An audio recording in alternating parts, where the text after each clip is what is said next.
I feel like I've been pushed to open a can of worms with the RCMP because they did something wrong with me, and I want to press charges against a person. Long story short, someone broke into my home at 2:30 in the morning. I called the RCMP and nobody came.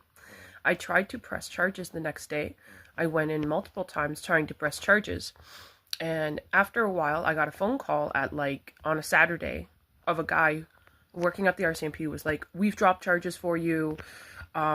We talked to your husband once ago and he didn't want to press charges." And I was like, yeah, well, that's him. That's not me. I want to press charges. I physically fought a man. I want to press charges. I had to fight a female and a male. I get you don't want me to press charges on the female because she has mental health issues. She is now permanently in a hospital for her mental health issues. I understand. They don't want me to press charges on her because what the hell is that going to do? What am I going to get from a lady? What is she going to start working at the hospital? You know, I'm not trying to look for money.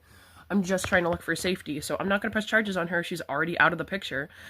But the guy I want to press charges on because a year later, he burnt down my neighbor's house. He's still here. He still scares me.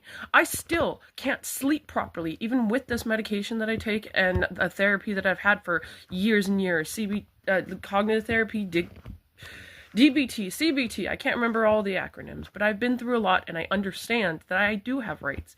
But when they said they dropped it and I should just let it go, I was like, yo, shit, I'm gonna let it go. Because for anyone who knows, I had a doctor who didn't have a license and I was pursuing her and her charges at that time. And I'm like, you know what, I gotta pick a fight. So I picked that fight and it went absolutely nowhere. And I keep thinking about it. I'm allowed to press charges, but the guy on the phone said oh, you can't, time has passed, blah, blah, blah.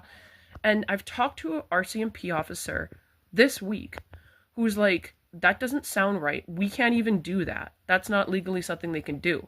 He explains to me that when they file the charges, the only ones who can drop the charges are the Crown, and they can't do anything about it.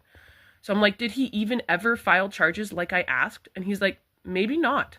Maybe not. Maybe he never even filed it.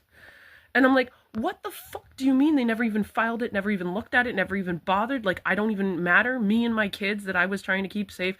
I understand that some people have mental health issues and you'll wake up and there's just some rando in your house because they wander around. I get that part. I don't get the part where she was here a month before peeking through my windows and I caught her and she said, hey, I'm just scouting out houses. And I said, what the fuck are you doing? You know, it doesn't sound like someone, when they show preemptive planning, it doesn't really feel like it's an impromptu mental health issue. So I want to press charges on the guy. And this RCMP officer is like, you can always press charges. I don't know why that guy said you can't. This is something you still press charges on. And I really want to. I really want to go back in. But I'm like, do I open that can of worms?